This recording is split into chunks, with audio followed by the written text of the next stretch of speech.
Hello everyone! Welcome to a new chess video. Today I'm bringing you a truly impressive and absolutely remarkable trap that will leave your opponents with no options at all and in the very worst cases might even leave them in tears. Just yesterday I asked you for 500 likes to see this trap and of course thanks to your fantastic support we reached that number together. That's exactly why today I'm bringing you this incredible and fascinating trap. It's with the black pieces just the way you like it and also specifically against the move e4, which is without a doubt the most popular and commonly played opening move for white. In other words, this trap has it all. Let's take a look. We'll play e5, the double king's pawn opening. You know, the most traditional opening. Knight to f3, attacking this pawn, and we'll play knight to c6 to defend it. As you can see, up to this point, everything is very standard and most games are played this way. Bishop to c4, continuing with the most common line in the Italian opening. And here, I'm going to suggest the move knight to f6. I know that many of you do not particularly like this move, perhaps because you are genuinely afraid of this other move here, which is called the fried liver attack. Well, after watching this video, you'll actually want your opponents to play this attack against you because I'm going to show you how to punish it in a way that will leave your rivals thoroughly amazed. So, what should I do? Should I play d5, the most traditional move here? No, obviously, we are going to set a clever and well thought out trap for our opponent. We need to understand that what they're attacking is this point here with the knight and the bishop. So what we're going to do is not defend it and give away our knight. We take this pawn. Notice that it's defended by the knight. So, chess teacher, you're going crazy. You know I always go crazy. But hey, this works because I've won a lot of games playing this trap. Let's look at all the options. First, what happens if they take this knight, right? What happens if we're giving away a knight and they take it? Chess teacher, you're down a piece. What's going on? Well, here we have the strong move d5. Notice that d5, what is it doing? A little skewer on the bishop and the knight. So right away, we'll definitely be getting the piece back, as expected. And here the white pieces have a lot of options. For example, if they move the bishop, if they move the knight, we take the bishop and end up a pawn up, the e4 pawn. On the other hand, oops, I almost dropped the piece. On the other hand, if they do not want to lose this pawn and instead choose to recapture the pawn here, then notice that they have traded their light squared bishop, which is a very powerful piece, for our knight. Therefore, this is a favorable exchange for us. It's true that here they can attack your queen with the other knight while also defending this knight here, but here I simply recommend that you move back and play this very comfortable game for you because it's an open position and you have the pair of bishops. Well, this is all very good, but now we get to the interesting part of the video. Let's see, we take this pawn here. We've seen what happens when they take this knight here from us. But chess teacher, with such a strong threat here, who would take this knight? If they take this knight from you, you already know how to respond. But now comes my absolute favorite part of this trap, when your opponent gets a bit greedy and really wants to win and tries to take this pawn here, for example, with the knight. Notice that now this knight is forking both your queen and your rook. Plus, it's protected by the bishop, so it seems like an incredibly strong threat. Chess teacher, how do I counter this threat? Don't worry, we've definitely got some clever tricks up our sleeve to help us out here. We'll simply move our queen piece directly over to the h4 square, just as planned. What are we doing here? We're making an even stronger threat than our opponent. First of all, what are we threatening? A brutal checkmate. If our opponent actually takes the rook, right? Which of course they won't do, we simply deliver a brutal checkmate. Therefore, our opponent is no longer threatening our rook. That's to start with. Notice that here the opponent has several options to escape checkmate. What's the most logical one? g3. Therefore, I'm going to show you exactly how to absolutely crush your opponent in a truly brutal way when they play g3. Here, the most impressive move is knight takes pawn. You'll see that you're going to have a really good time playing this because you'll win a ton of games. We sacrifice the knight, but we're really sacrificing this knight. Let's look at all the options. First option, what happens if they take this knight with this pawn? Nothing, because we take the rook with check and here we're winning. So they can't take this knight with this little pawn because of the rook, right? What happens, for example, if they say, well, I don't believe any of this and I take the rook? Which can also happen, Notice that right now we've captured 2 pawns and our opponent has taken a whole rook. But then we simply place the queen in front of the king, queen to f4 check. And notice that here a very beautiful checkmate is coming. The king can't move thanks to this knight, they have to block, and once they block, we come to take the rook here with check, they have to block again, and now it would be checkmate. Therefore they can't capture with this one because we take it, and they can't take the rook because we deliver checkmate with the queen over here. But what happens if they capture with this pawn here? Is everything lost? Careful, not everything is lost. Sorry, this bishop is here, just so I don't forget, okay? This is how it is, alright? And what happens if they capture with this pawn? So we simply give another check right here in the center of the board. Check. And notice that now they might try to come here to connect the queen with the rook. And then we wouldn't be able to take the rook. However, we have an absolutely and completely winning bishop move indeed. Bishop to c5. Check. And now at this point, the king has to go back. Once it goes back, it stops connecting the queen with the rook. So now in this position, we're able to capture with check.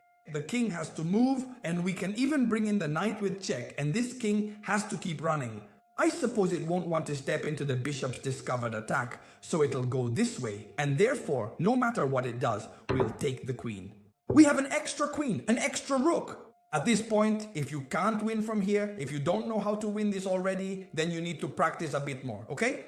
Pay attention, because I'm going to show you a move that people play against me a lot, and it can be punished in a brutal way.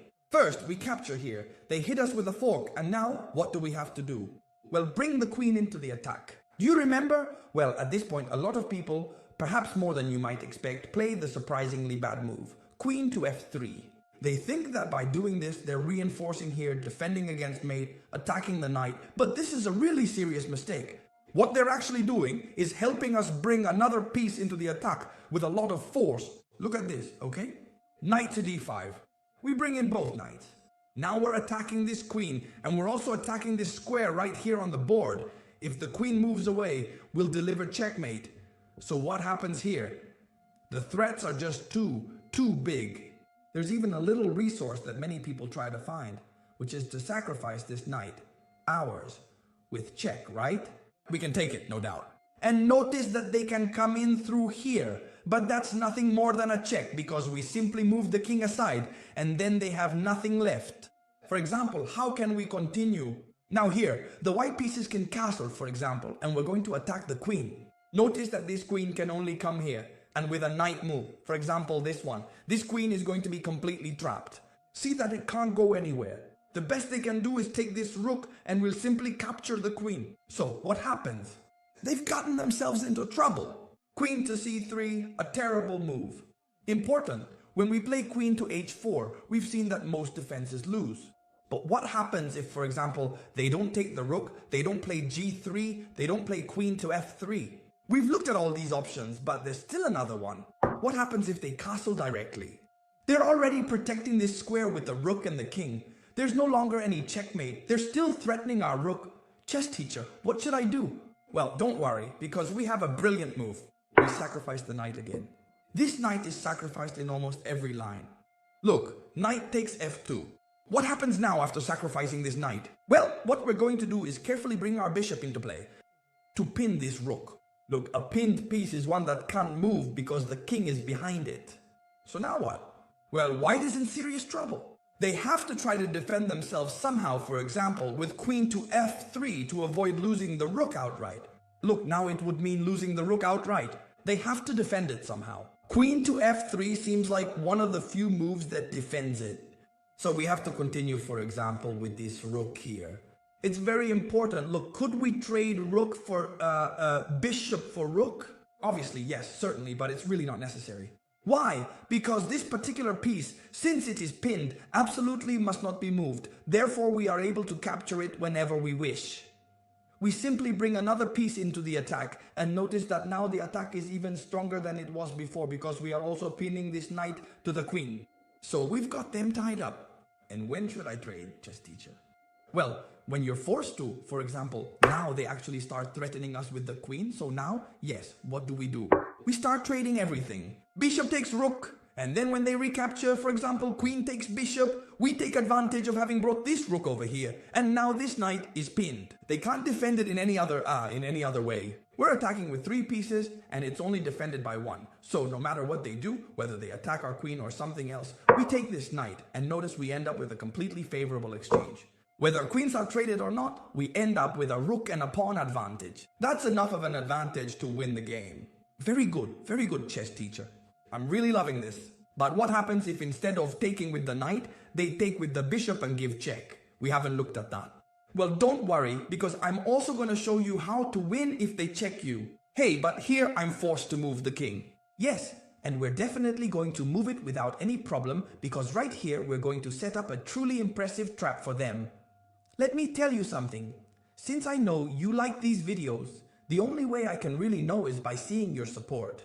So if you leave a lot of likes, it means you enjoy this video or this type of video, and therefore I'll upload more videos like this to the channel.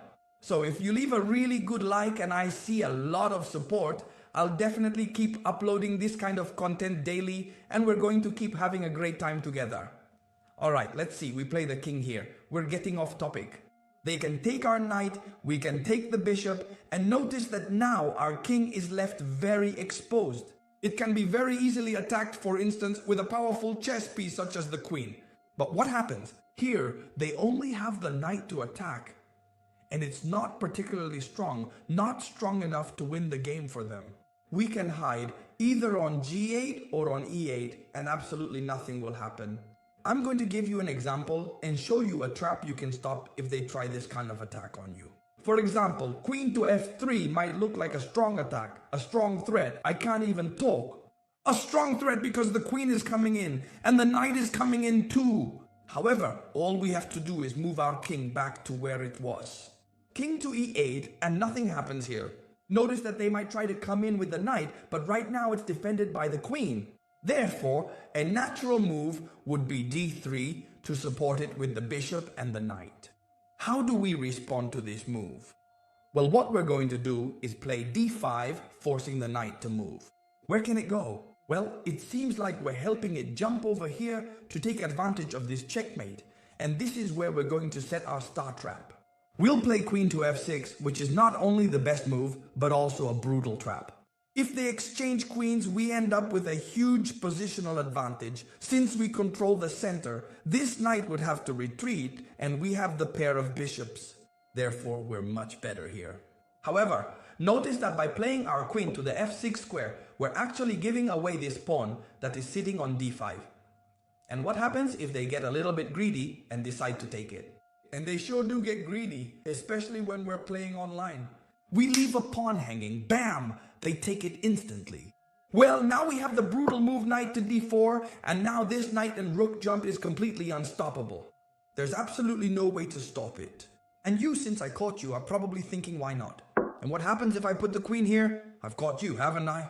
See, you would fall for the trap too. That's why you should give it a like too as well. So, let's play this move here for example. Notice that we're not sacrificing the pawn because it's protected by the knight. Where can this queen go then? The only place to keep defending this point is to come back here, right? Well then, we have the absolutely wonderful move that I really love, bishop to b4. And we're pinning the queen. A marvelous tactic. This queen can't go anywhere because the king is behind it. It's pinned. And if they take the bishop, which looks like a gift, then we simply jump in over here. Knight takes pawn, check, but it's a triple check. Check, we take the rook and we take the queen. So when they move the king, you get to decide what to capture. I obviously recommend you take the queen.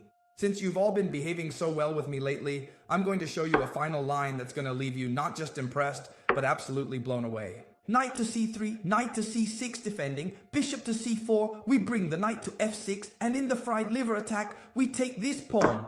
What happens when they take us with the bishop, which is what we're looking at now? We simply come here, and after these pieces are exchanged, what are we going to do?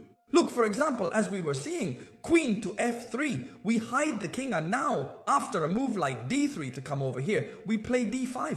You remember this, right? This. Alright, what happens if instead of coming to attack, they go back? Well, I have a fabulous idea for you. h5. We're threatening to play h4, and this knight is now retreating. We're also threatening to come in here with the queen through this path. We're creating some truly brutal threats, so this pawn is basically a gift and it's most likely that they'll take it. But what happens when they take this pawn? They're falling into our trap just as they always do. Queen to h4. Now at this stage we're threatening the knight with 2 pieces, so it has to retreat. And how do we continue this line from here? Well, now we're going to bring the knight over here, threatening the queen and threatening this spot here. The only move, you already know it. The only move to defend the queen at this point is to bring the queen here. And now we bring the bishop into the attack. Notice that we're coming in with everything. There's no way for them to defend themselves. The only move, f3. And now the star move, the bomb move. We sacrifice the queen for the knight. Look at what a truly brutal and devastating bomb this is. Because they can't take this queen, since then rook takes rook check. And when the king hides and moves away from the check, we'll take the queen. See how we've left them, right? With an extra piece after sacrificing the queen, this line is really a bombshell. Now I really hope you absolutely enjoyed this video. Remember, if you like these kinds of videos, leave me a like so I know and can make many more videos like this one. If you don't want to miss our daily video, subscribe to the channel and turn on the notification bell so YouTube will let you know every time I upload a new video, and I'll see you in the next video, friends. Goodbye.